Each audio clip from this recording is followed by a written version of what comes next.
Saturday Morning Physics is sponsored by the Physics Department of the University of Michigan, by the Dr. M. Lois Tiffany Endowment, and by gifts from friends of the program. Local broadcast is made possible in part by Pfizer.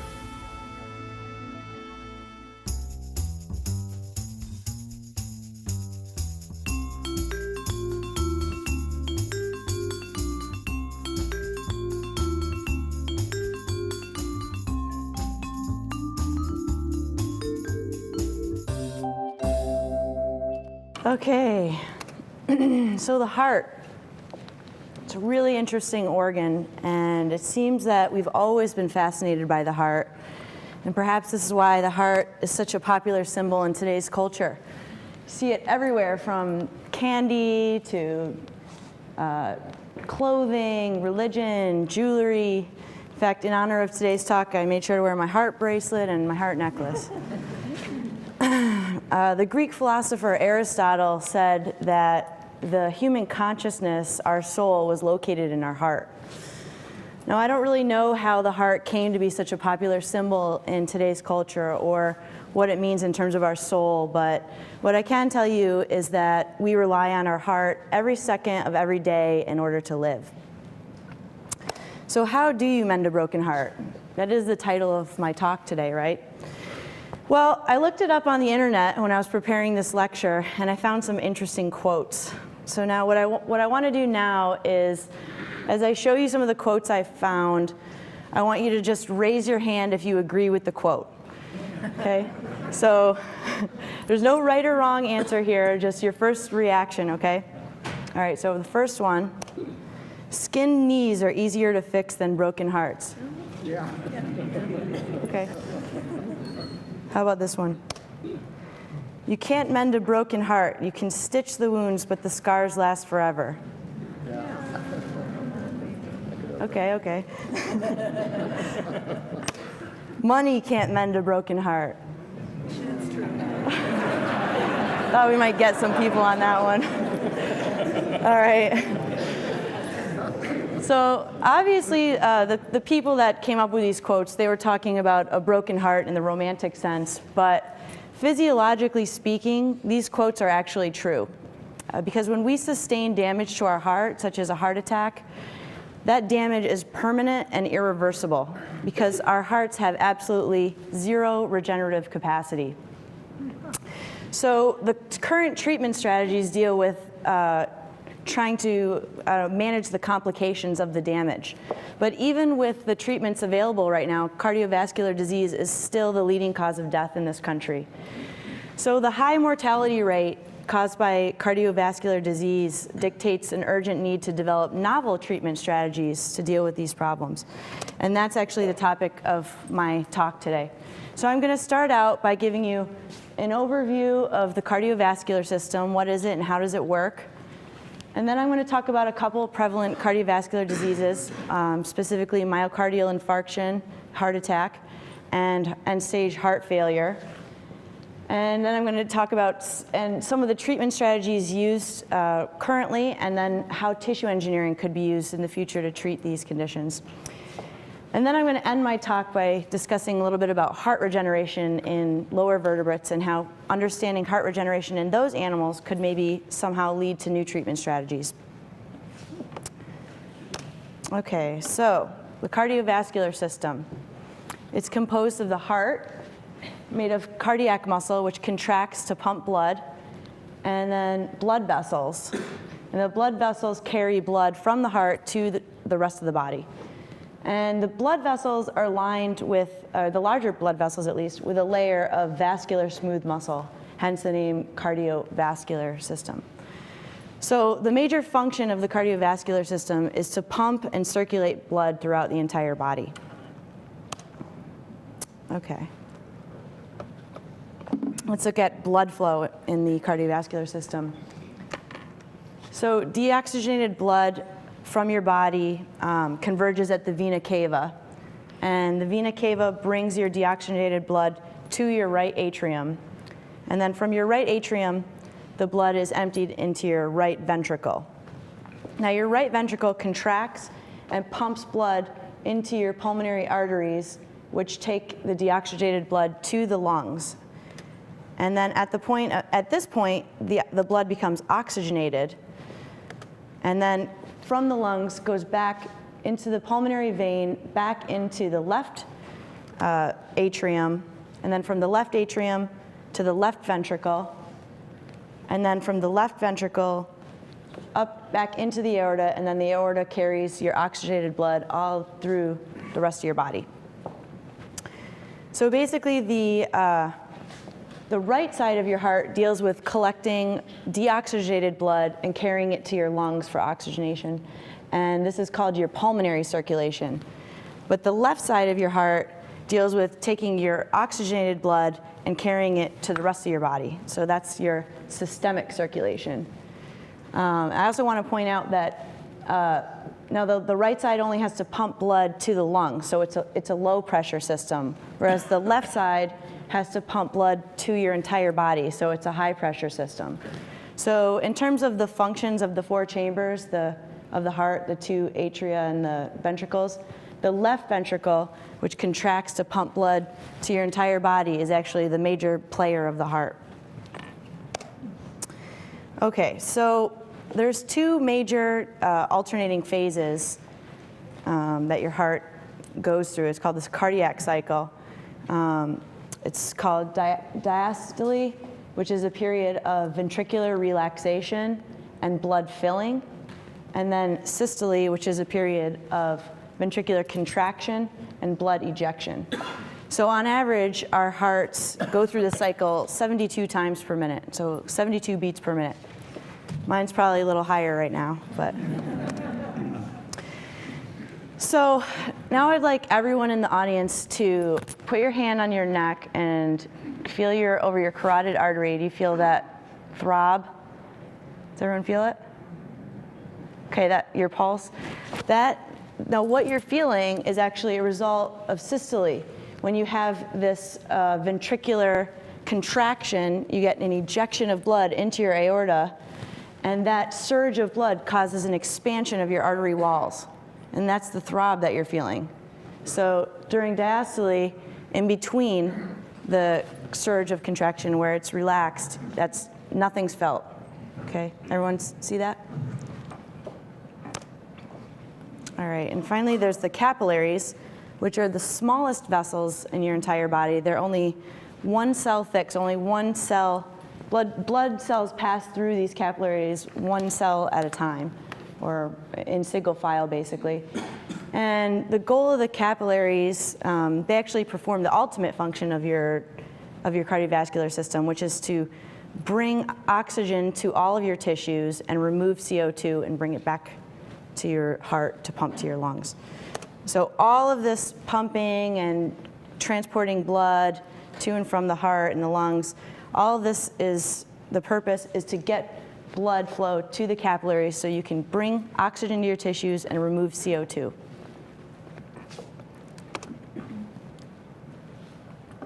Now, cardiovascular disease affects 80 million people in the US and is the leading cause of death, which is what I said in my intro.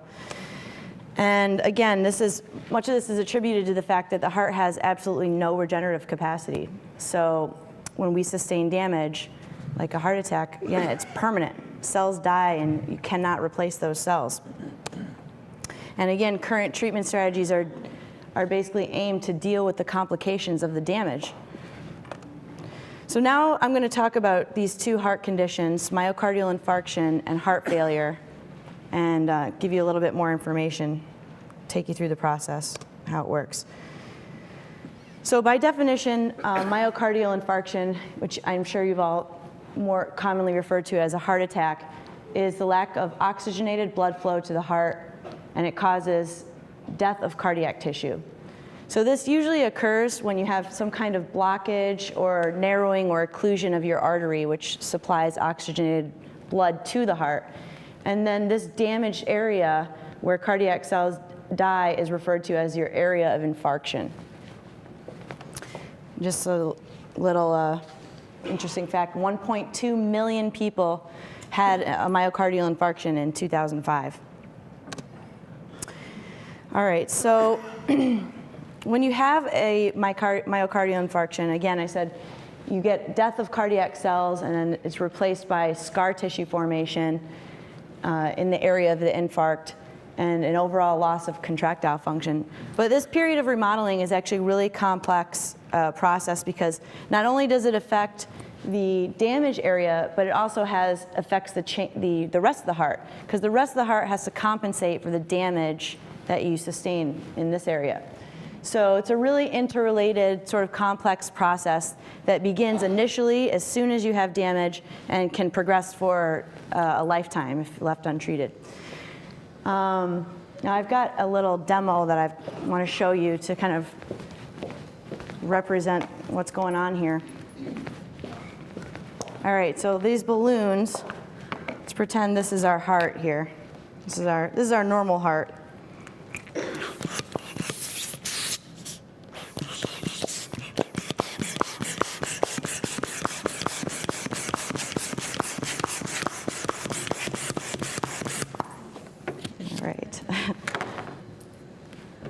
All right, so normal heart. Here we go.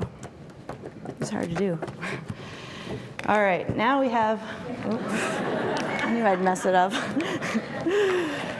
All right. Now we have our heart that's had an infarct or damage.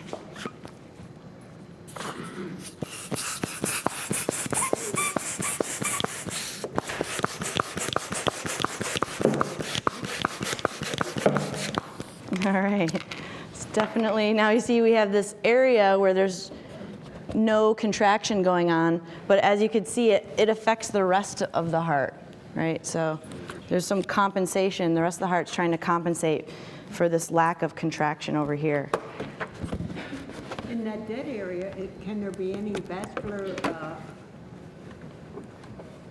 going into it from the capillaries outside? Well, you get scar tissue formation, really, is what happens. But the point is that you lose cardiac cells, and they can never grow back.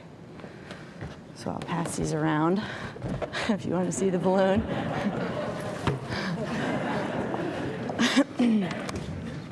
All right, so cardiovascular tissue engineering is an emerging field focused on the development of biological substitutes to restore, maintain, or improve tissue function. Let's see, where did I put my pointer? All right, so how could myocardial infarction be used, or how could tissue engineering be used to treat MI? Well, one of the strategies that we're working on right now is developing a bioengineered cardiac patch. Since most of the current treatment options are dealing with inhibiting that period of remodeling, what we were thinking is that if you could develop a cardiac patch and a bioengineered patch and put it on the area that has lost cardiac cells, maybe you could in theory, inhibit that period of remodeling, because you could possibly increase the contractile function of the heart. Okay, so last week I talked in great detail about how bioengineered tissues are made and the process. Basically, we use ret neonatal cardiac cells, in this case, on a three-dimensional biomaterial, and that grows into a functional tissue. So I'm not going to show you the details of how this works, but I'll use the same analogy as last week that seemed to really help people understand what's going on. If you think of the cells as bricks and the biomaterial as the structural framework for the cells, when you put them together, you can get functional tissues, or functional structures. Okay, then we take this patch and we can put it over the damaged area and hopefully increase the contractile function of the heart and inhibit some of this remodeling that goes on. So those cells will begin to contract. Right, they do. Along with the others. Yep. And in fact, here's what a bioengineered cardiac patch looks like. You see it's got this layer of, there's kind of like a string here, and that gives it a shape, right? And it's pinned down to the plate. But they're contractile cells, so when you see here's the pin, so when you take the pins out, kind of changes the shape a little bit. Let me show you what happens.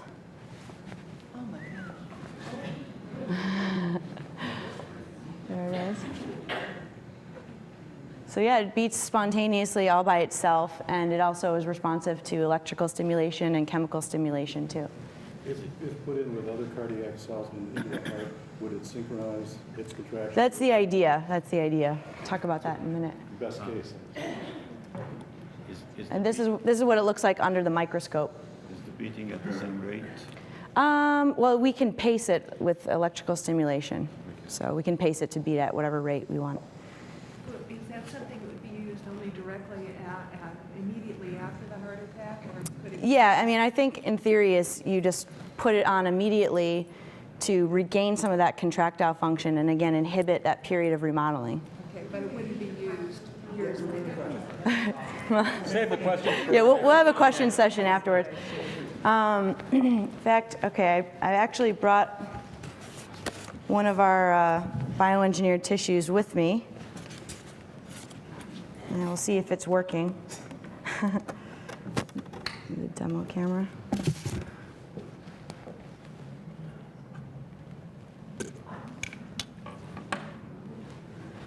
Okay, it's beating still, and let's see if we can do a little experiment here.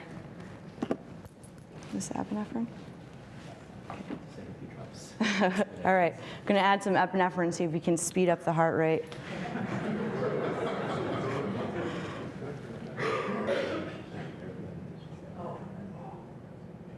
See that? Is it speeding up at all?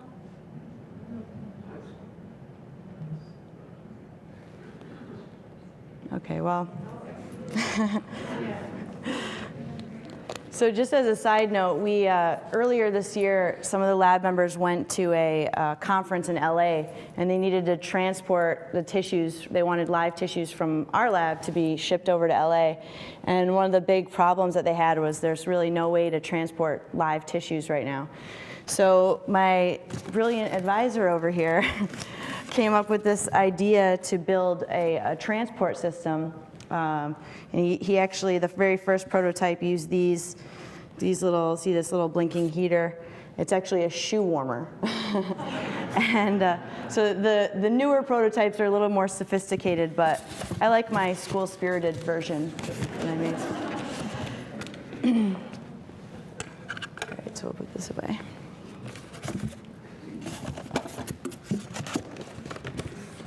Okay. All right, so now we have a surgeon that works in our lab, Francesco Mignico, and he has started doing some implants in rats with these patches. So if you're squeamish, you might not want to watch these videos, but this one is of, first he's just exposing the rat's heart.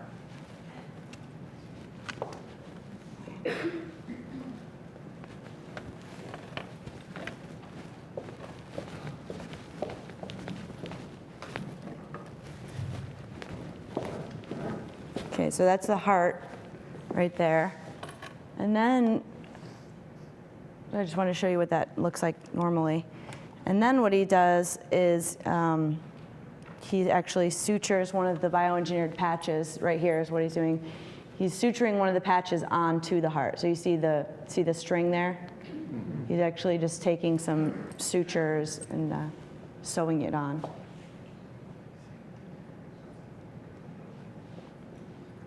So right now we're sort of working on, I mean, I know he's done this on animals that have not had any type of heart injury, but he's also has been working on animals that have had some kind of heart damage. And then what we're doing is trying to look at the contractile function of the heart after the patch has been placed on it, and also the functional integration of the bioengineered tissue with the host tissue. So now in this video, he's finished and the patch is on the heart, and it looks like it's beating. So pretty neat.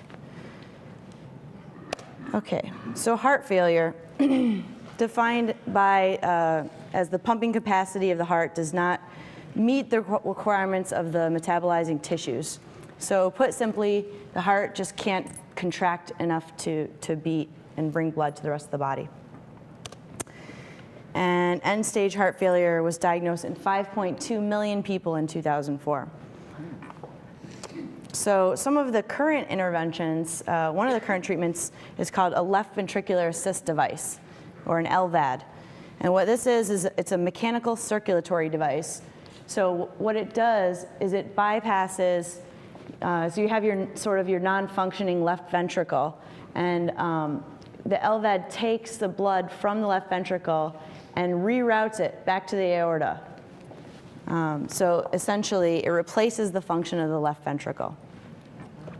But it has some serious limitations. First of all, this is a mechanical device.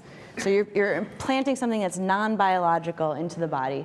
So you have thrombogenicity problems, meaning you have problems with blood clotting, infections. I know this is a nice, like, cute little picture of what it looks like, but it's really, it's a large device. It has an external power source. Power transmission is an issue. Basically, if you're on an LVAD, you're pretty much staying in the hospital. And so it's used in most cases as a bridge to getting a cardiac transplantation. So then a heart transplant, as you all know, is when a working heart from a recently deceased organ donor is implanted into the patient. So the non-functioning heart is removed and you put in somebody else's donor heart.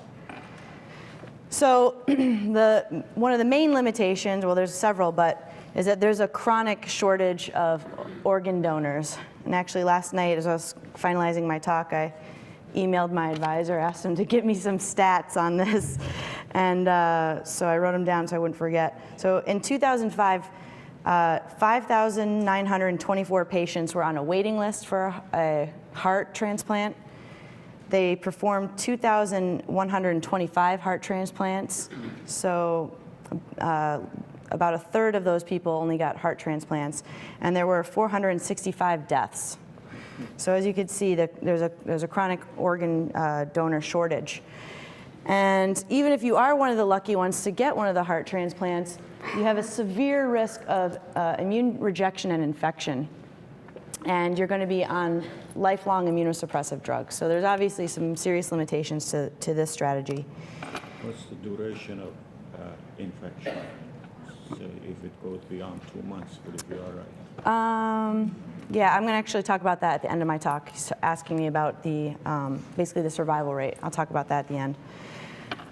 So how could tissue engineering strategies help?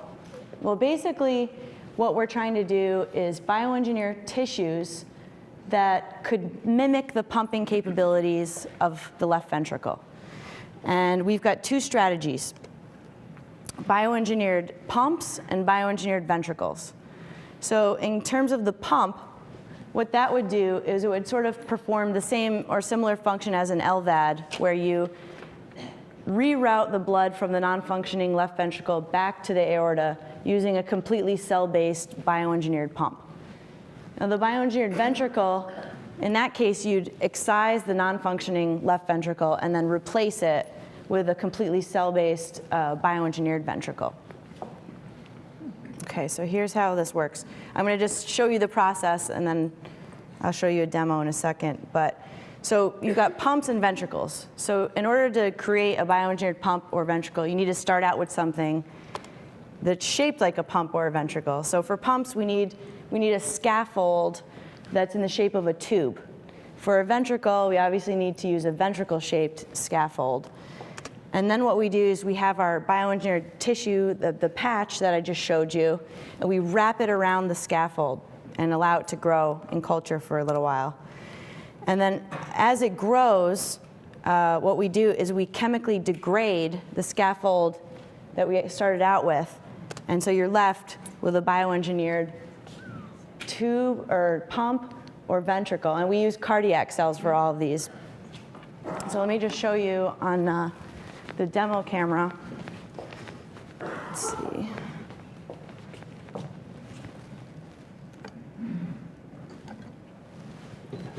All right, so here we've got our, actually, great. Let's do color camera, actually. Okay. All right. Can you see this right here? This is our mold that we use to make the ventricles. So we inject a solution in here, a chitosan solution, and then it's frozen and lyophilized, which means it removes all the water, and you're left with this chitosan sort of ventricle-shaped structure, which again, after we wrap the patch around it and the patch can grow in this shape, then we can chemically degrade it. And then we also have small chitosan tubes for the pumps. Okay. So this ventricle there's this ventricle mold that I'm showing you. This is the size and shape of a rat ventricle. Okay. But we also have molds the size and shape of a human ventricle. So we can build them in any size and shape. Okay.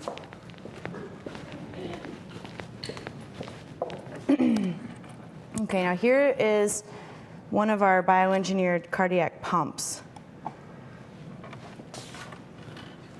You can see it's beating.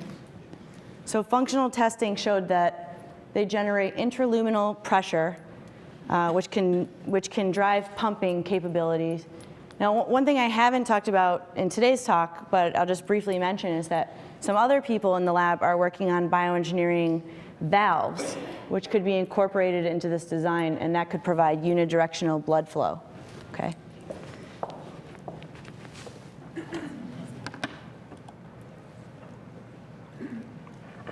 Okay, so just to summarize what we've done here, bioengineered pumps and ventricles could expand current treatment options, providing a completely cell-based option, and could potentially eliminate the organ donor shortage. Okay, so now I'm going to show you a little video, actually. Our work was recently featured in a little news clip, and you'll see my advisor, Dr. Burla, and some of the other lab members. I've got about 3 seconds of fame in here. 2 people. They said my heart was so weak until it just wouldn't continually pumping by itself. 2 hearts that stopped working. I was dying. It actually, the heart attack blew a hole in my heart. Chronic heart failure kills thousands each year. A heart transplant is an option, but many die waiting for one.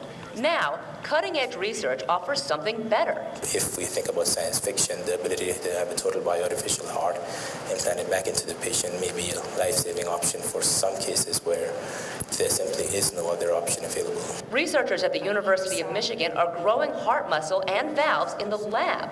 A biological replacement could be an almost exact match of the real thing. Scientists first take cardiac cells from rats. That's combined with a fibrin gel to make 3D tissue. Electromechanical stimulation from a bioreactor gives the cells the same environment they're used to in the body.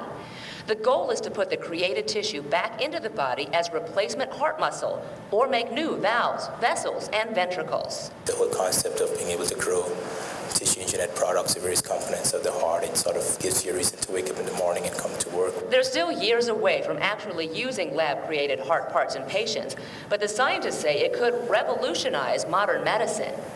This is Jennifer Matthews reporting. Yeah, that makes sense.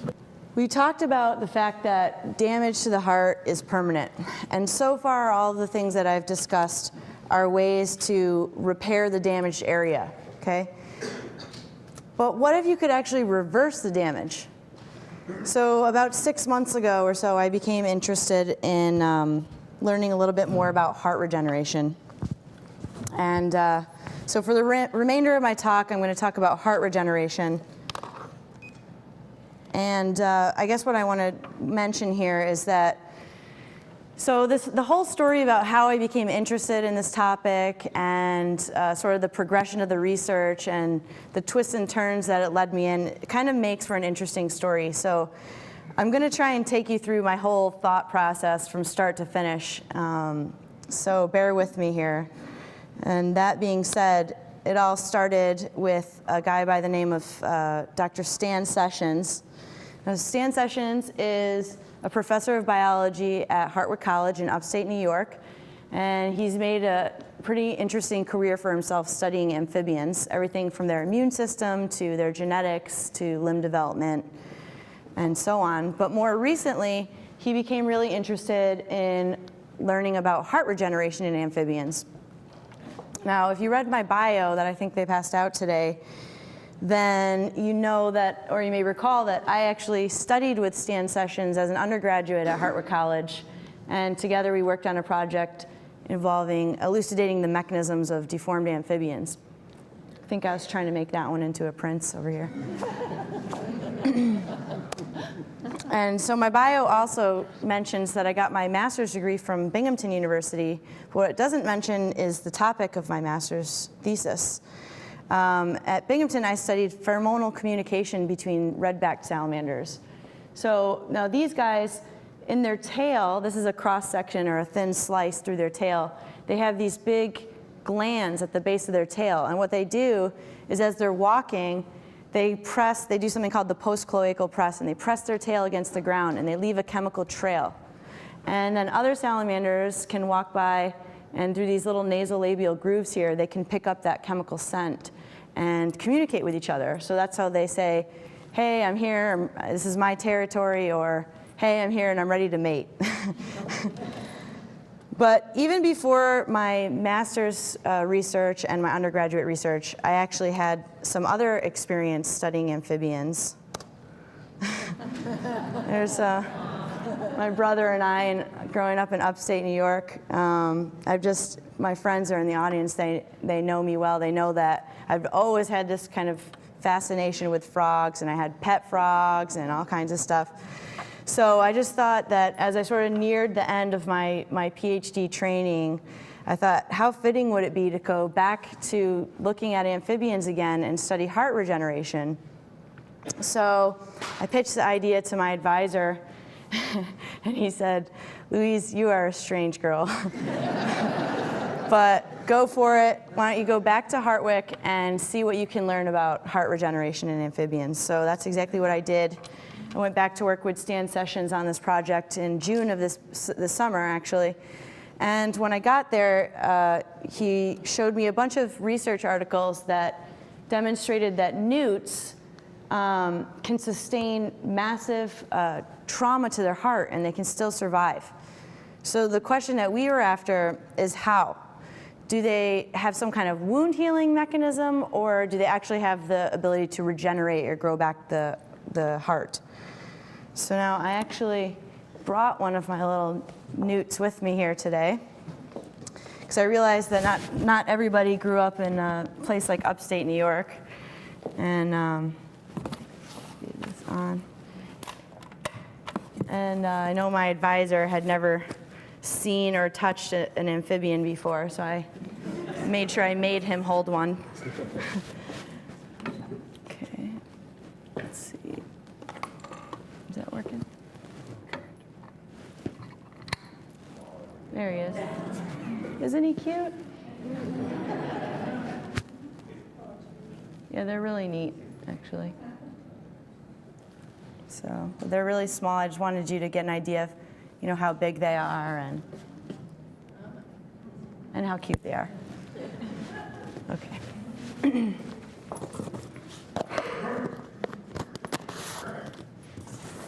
All right, so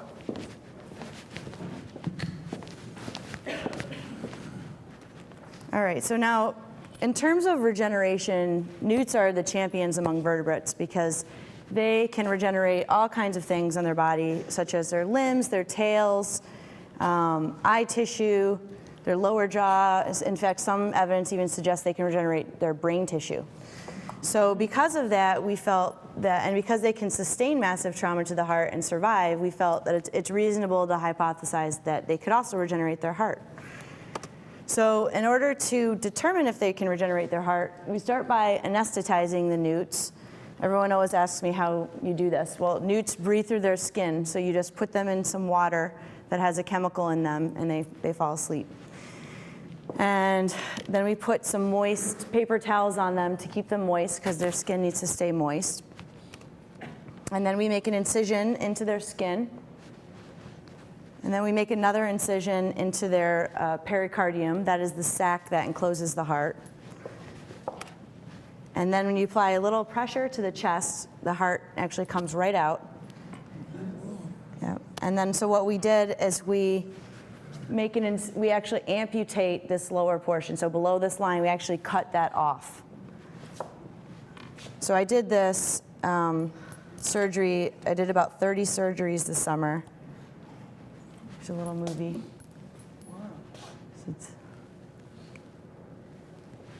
This is this heart still beating, so this is before the surgery. I just want you to see, it's sort of complicated because you have to cut it off while the heart's still beating. And the whole surgery has to be done underneath a dissection microscope. Actually, the most important part of this experiment is in this photograph. It's my Angelo's coffee. Absolutely necessary. So once we amputate the 30% of the heart, what we do is we just tuck it back in to the body, and then we sew them back up. Yep.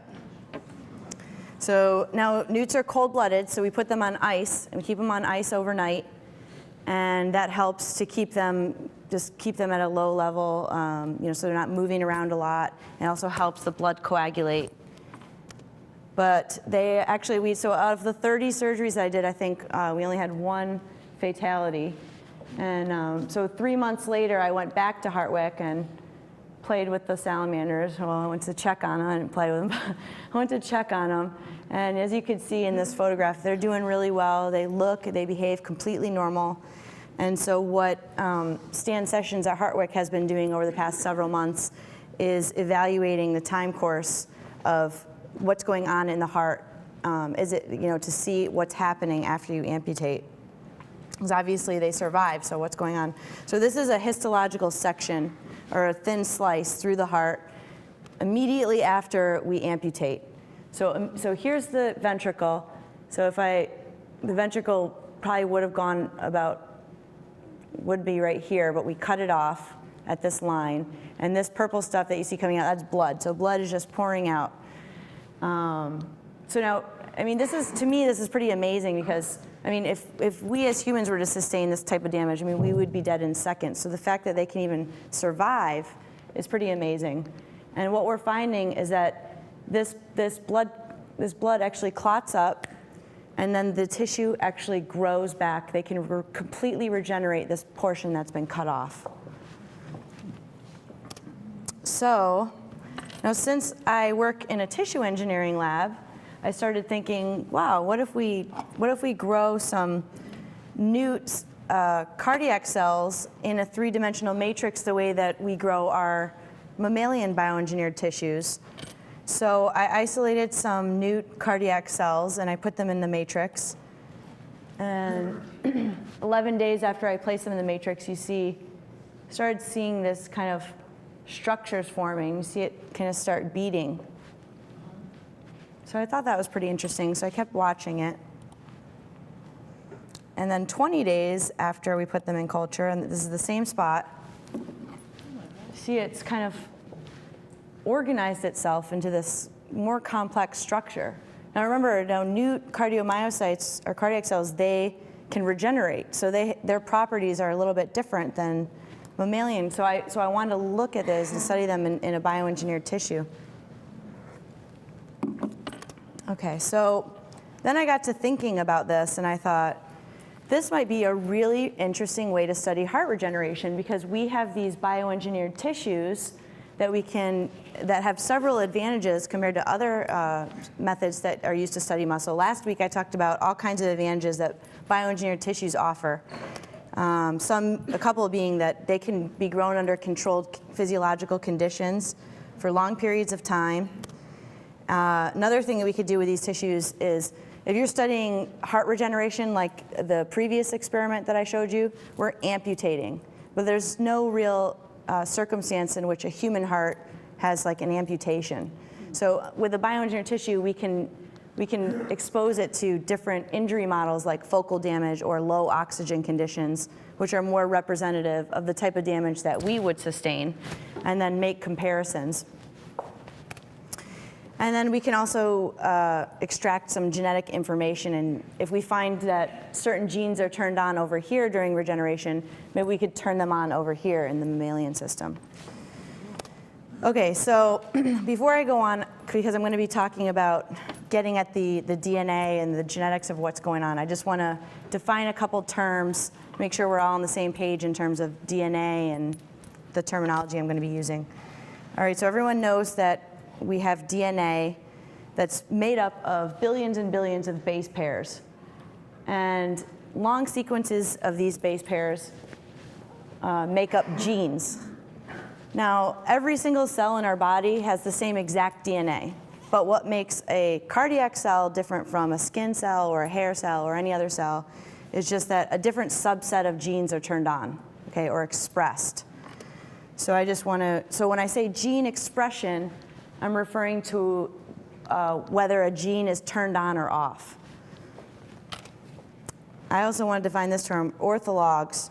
Orthologs are genes in different species that perform a similar function. For example, NKX2.5 is a gene found in both humans and amphibians that's important in heart development.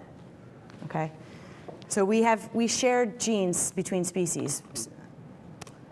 All right, so now we have this tool called a DNA microarray. I'm not going to get into really how it works because it's fairly complex, but I guess what I want you to know about it is that it's a way that we can, it reveals expression levels or whether a gene is turned on or off for thousands of genes simultaneously. So each one of these little dots over here represents a different gene, and we can look to see if it's under different experimental conditions, if it's turned on or off or somewhere in between. So back to the whole bioengineered tissue, we could, like, again, expose these. We have our mammalian tissues developed, and if I developed a newt model, we could induce different types of damage. Obviously, these are capable of regeneration, and these are not. And then we can look to see what genes are involved here, and then try and re-induce them over here. Another thing I want to mention is that as humans, we actually do retain some genetic pathways controlling regeneration. So for example, our liver can regenerate itself from 25% of its original tissue. So because of that, a lot of scientists actually believe that it's not that amphibians have gained the capacity to regenerate, it's that we've actually lost the capacity to regenerate. So maybe by understanding what genes are turned on in newts, we could figure out ways to manipulate our genetics and turn those genes back on. Okay, so I took my brilliant idea, what I thought was my greatest idea in the world, to we have a microarray facility, and they deal with all that microarray stuff I was talking about. And I told them what I wanted to do in my experiments, and now, as you probably know, the human genome has been sequenced. So everyone's heard of the Human Genome Project, right? So what that means is now we have a map of our DNA. We know where each gene is located on our DNA. Now, what the microarray core told me, we don't really know anything about salamander genes. So making comparisons from here to here at this point in time is not really feasible. So at this point, I'm really relating to this quote. Great.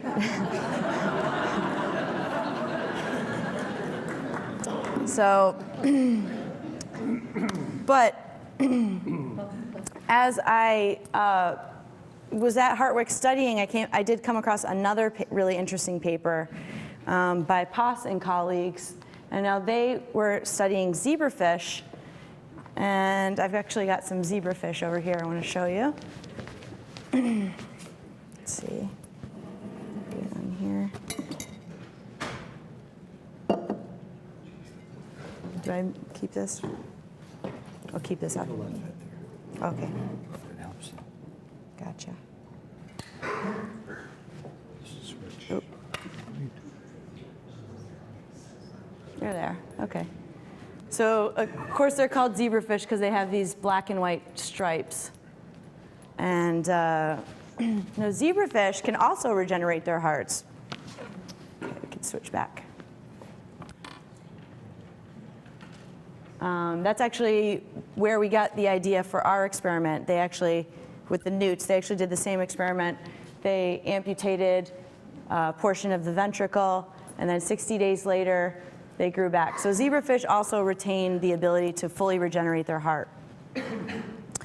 Now, the difference between the newt and the zebrafish is that the zebrafish is a very popular model used for a lot of genetic studies. The genome is sequenced. So we actually have a map of where their genes are located on their DNA, just like we do with the humans. So now we have a system to study regeneration and make comparisons.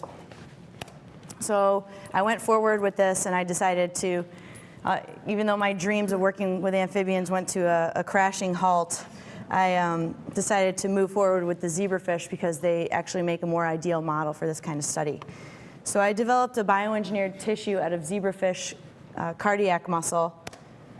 Now, I'm going to show you some data in a minute. This isn't zebrafish muscle here, but I just want to show you the testing setup. Here's our bioengineered tissue, and then we have these parallel electrodes. They deliver electrical stimulation to the bioengineered tissue. So here's, again, our bioengineered tissue. Now here's the force transducer, which measures the contraction, the force. It's over here in this picture, so the orientation is a little different. And here's our tissue, and here's our electrodes. So what I'm going to play this movie, and you'll see that the tissue will beat spontaneously for a couple seconds, and then all of a sudden you'll start seeing it beat at a real rhythmic pace. That's because we've turned on the electrical stimulation to pace it.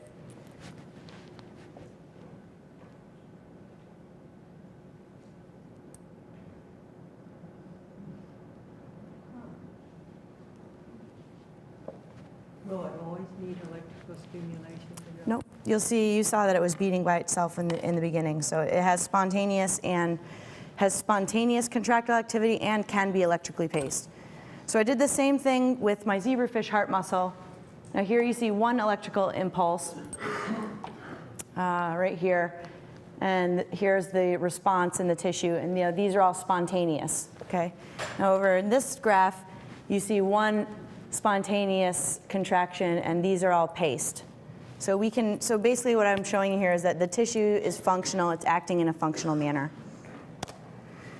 So now we have a great model system. We have zebrafish, we have the map of their genome, we can compare them to human genome sequence, and we also have bioengineered tissues that we've developed that we can use as a tool to study these. So if we can now use things like microarrays to determine which genes are involved in heart regeneration in the zebrafish model, maybe we can induce expression or turn on expression of these genes in mammals and maybe reverse cardiac damage in humans. Okay, so now I just wanted to end with this slide. I was actually really amazed when I put this slide together myself. Just kind of a timeline for some major breakthroughs in cardiovascular treatments. It was only in 1953 that we had the first open heart surgery. And 1966 was the first LVAD. I talked about LVADs a little earlier. 1967 was the first successful heart transplant. Now that person only lived for I think 16 days before dying of double pneumonia. But now, patients live. The survival rate after 5 years, I believe, after transplant is over 85%. So we've really improved on that. There's also I'm sure you've probably heard of the Jarvik artificial heart. That was first implanted in 1982, and I know that right now that's undergoing some clinical trials. So as you see, it's only in 50 some odd years we've come such a long way. So I know this research is really in its sort of early stages, and it's really new. We're not quite at the stage of implantation with the bioengineered tissues, but I don't think it's going to be very long before we have the first bioengineered heart developed or the first regenerated heart. So in closing, I hope that you learned a little bit more about the cardiovascular system today. and how it works, some of the bioengineering treatment strategies that we're working on in the lab that could be used to treat cardiovascular disease, as well as some of the novel regenerative strategies that we're doing. We're trying to study lower vertebrates to understand how they can regenerate so that we can maybe apply these things to humans.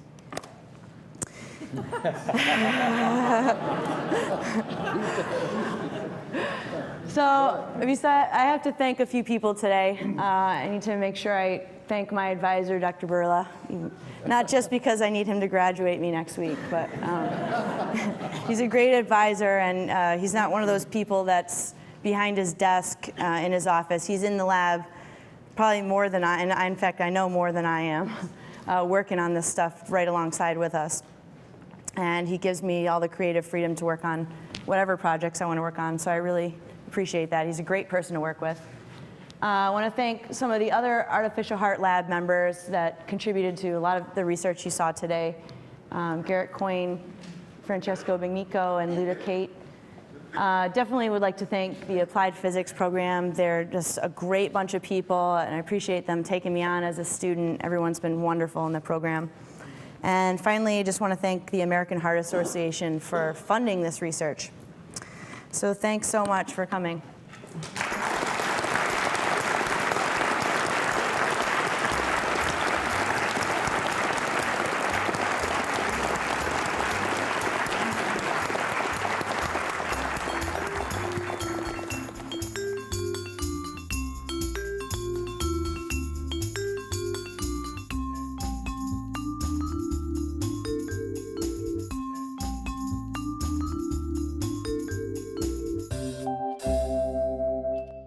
Saturday Morning Physics is sponsored by the Physics Department of the University of Michigan, by the Dr. M. Lois Tiffany Endowment, and by gifts from friends of the program. Local broadcast is made possible in part by Pfizer.